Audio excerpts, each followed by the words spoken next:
Sir మీ పేరండి? Doctor ఈ Srinivasulu sir. Sir ఇప్పుడు దావోస్ పర్యటన పూర్తయిపోయింది సార్ ముఖ్యమంత్రి గారిది. సో, ఆంధ్రప్రదేశ్‌కి ఏవైనా కంపెనీస్ వచ్చే అవకాశం ఉందా? పెట్టుబడులు వీళ్ళు తీసుకొచ్చే అవకాశం ఉందంటారా? ఎందుకంటే 4 రోజులు గూడా గ్యాప్ లేకుండా వరుస మీటింగులు కావచ్చు, లేదంటే ప్రతినిధులతో కలవడం కావచ్చు, చాలా చేశామని అయితే చెప్తున్నారు. సో, ఎలా ఉండబోతుంది ఇంపాక్ట్?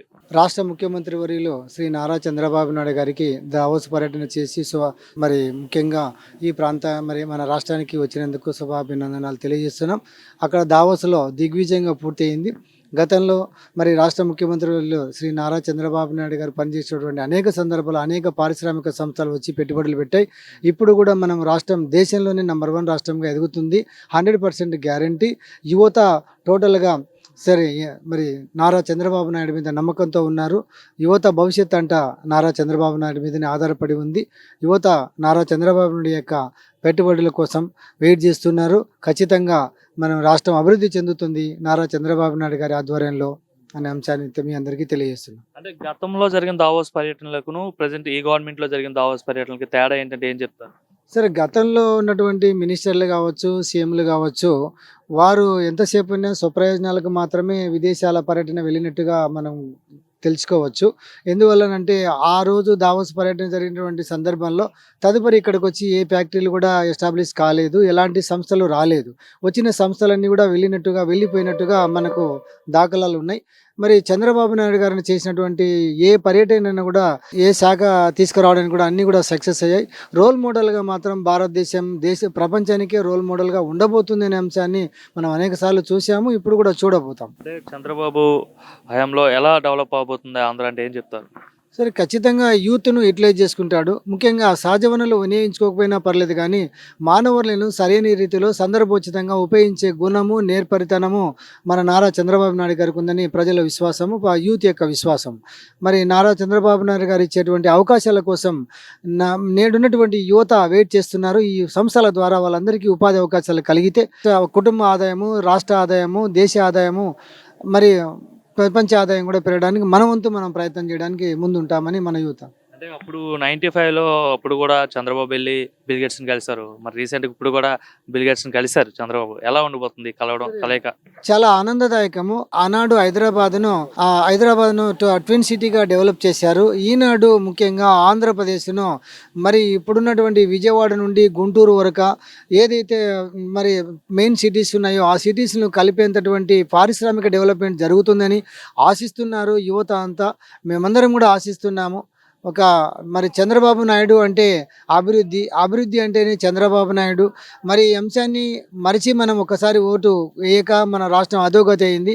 ఇప్పుడు మనం మేల్కొన్నాం, మన చంద్రబాబును గెలిపించుకున్నాం. రాబో 5 ఏళ్లలో మనము పారిశ్రామికంగా అభివృద్ధి చెందినటువంటి రాష్ట్రంగా అభివృద్ధి చెందుతుంది నా విశ్వాసం ప్రజల్లో ఉంది.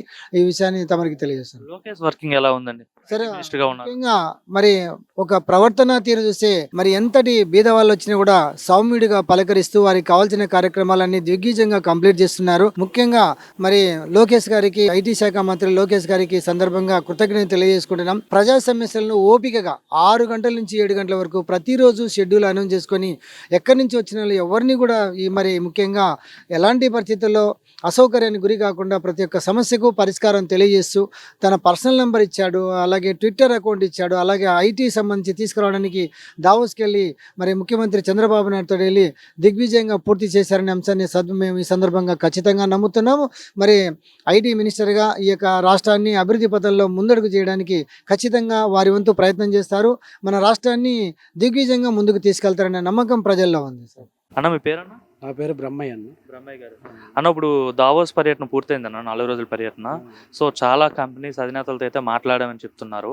సో దీనివల్ల ఆంధ్రప్రదేశ్‌కి పెట్టుబడులు ఆకర్షించే అవకాశం ఉందా? చంద్రబాబు నాయుడు గారు వెళ్ళారు కదా! ఏమైనా పెట్టుబడులు వస్తాయంటారా ఆంధ్రాకి? 100% వస్తాయి. మన రాష్ట్రం బాగుపడాలంటే మన లోకేష్ గారు, నారా చంద్రబాబు నాయుడు గారు, అలాగే మనకి ఈ రాష్ట్రం మన మంగళగిరి కాన్స్టిట్యున్సీలో ఏ రోజైనా సరే 19లో ఓడిపోయినా మళ్ళీ ఇదే నియోజకవర్గం నుంచి సేవ చేసుకుంటా మళ్ళీ విజయం సాధించాడు. బంపర్ మెజారిటీతో గెలిచాడు. ఈ రాష్ట్రంలో ఆయన నారా చంద్రబాబు నాయుడు తర్వాత మన యువకుల లోకేష్ గారే దానికి సాధ్యమైన నాయకుడు. ఎవరు వాళ్ళ తేలదు. అందువల్ల ఇవాళ పెట్టుబడుల కోసం లోకేష్ గారు ప్రకటనలో అక్కడ విదేశాలు వెళ్ళి మన రాష్ట్రానికి పెట్టుబడులు ముఖ్యంగా మన రాష్ట్రం బాగుపడాలని, మన రాష్ట్రం అభివృద్ధి బాటలో ఉండాలని, అన్ని రాష్ట్రాలను మించిన రాష్ట్రం మనం ముందు ఉండాలని చెప్పేసి లోకేష్ గారు, నారా చంద్రబాబు నాయుడు గారు ఇద్దరు బాగా కృషి చేస్తున్నారు, బాగా కష్టపడుతున్నారు. ఈ రాష్ట్రానికి 2019లో మనకు దరిద్రం చుట్టుకొని ఒక దరిద్రం వల్ల మనం ఇబ్బందులు పడ్డాము. ఇప్పుడు 2024లో మనకు మంచి రోజులు వచ్చాయి కాబట్టి, ఈ రాష్ట్రానికి బాగుపడే రోజులు వచ్చినాయి కాబట్టి, అందువల్ల మనం ఈరోజు లోకేష్ గారు మనకు ఐటీ రంగంలో మంచి పెట్టుబడులు తెలుసు కాబట్టి, ఆయనకు అన్ని 2014లో కూడా చేశాడు కాబట్టి మంత్రిగా, ఈరోజు ఈ రాష్ట్రానికి మంచి జరగాలంటే మన లోకేష్ గారు గుండా, నారా చంద్రబాబు నాయుడు గుండా మనకు మంచి జరగాలి. కానీ ఇతర ఈ మొన్నటిదాకా వైసీపీ వాళ్ళు మన రాష్ట్రం అంతా 3 రాజధానులు అని చెప్పి 3 ముక్కలు చేసి పెట్టి రాష్ట్రాన్ని గబ్బు పట్టించి, ఈ రాష్ట్రానికి వాళ్ళు ఏం చెప్పుకోవాలో తెలియక, అసలు ఏం చేశామని కూడా తెలియక వాళ్ళకి చెప్పుకునే రోజులు లేవు. ఇప్పుడు మనం వచ్చి 7 నెలలు అయింది. 7 నెలల్లో ఎన్నో పనులు చేశాము, స్టెప్ బై స్టెప్ చేసుకుంటూ వస్తున్నాం. రేపు ఉగాదికి మహిళలకి ఉచితమైన బస్సు చేస్తున్నారు లోకేష్ గారు. అన్నీ మీటింగ్ జరిగింది మంత్రులంతా. ఈరోజు రేపు మళ్ళీ వస్తున్నాడు, విదేశాలు పోయినాడు కాబట్టి వచ్చి మనకు పెట్టుబడులు జరుగుతాయి. ఇక్కడ మన రాష్ట్రంలో చాలామంది యువకులు ఇబ్బందులు పడుతున్నారు, చదువుకున్న వాళ్ళు. వాళ్ళ కోసం వీళ్ళు ఎంతో కష్టపడుతున్నారు. మన నారా చంద్రబాబు నాయుడు గారు, అలాగే లోకేష్ గారు. కానీ మన మంగళగిరి ఏ పని అవసరమైనా సరే మన పార్టీ ఆఫీస్కి వస్తే వాళ్ళు పరిష్కరించడానికి ముందుకు వస్తున్నారు. ప్రతి మంత్రిని ప్రతిరోజు ఉంచి ఎమ్మెల్యేలు కానీ మంత్రులు కానీ ప్రతిరోజు మన పార్టీ ఆఫీస్కి పంపిస్తున్నారు. మంచిగా బాగా చేస్తున్నారు. ప్రజలకి అందుబాటులో ఉండేవాళ్ళు ఏ సమీక్ష వచ్చినా సరే దాన్ని నేనున్నానని చెప్పి లోకేష్ గారు మన మంగళగిరి కాన్స్టిట్యున్సీలో ప్రతి ప్రజలకి న్యాయం చేసేదానికి ముందుకు జరుగుతున్నారు. గతంతో పోల్చుకుంటే బాగుందంట. గతంలో పోల్చుకుంటే 100% పర్లేదండి. 7 నెలలు బాగోలేదని చెప్తున్నాడు జగన్ వాళ్ళు, వైసీపీ వాళ్ళు. ఇప్పుడు జగన్కి ఒక పిచ్చి అనమాట. ఏంటంటే నేను 3 రాజధానులు చేసినట్టే జనాలను కూడా 3 ముక్కలు చేసి కూర్చుంటాను అని చెప్పి మొన్నటిదాకా తిరిగాడు.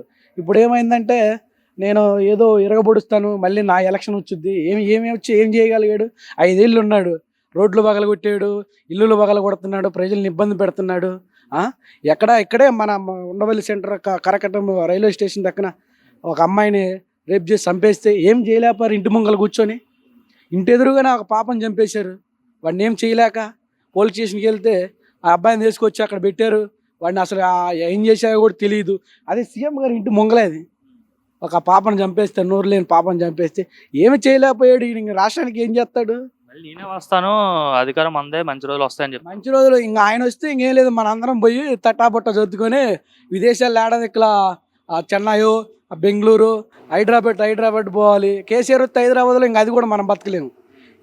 ఇంతకంటే వాళ్ళు ఎక్కువ అరాక్షన్ చేశారు కాబట్టి అతనికి లాస్ట్కి అసెంబ్లీకి కూడా రాని పరిస్థితిలో ఉన్నారు వాళ్ళు.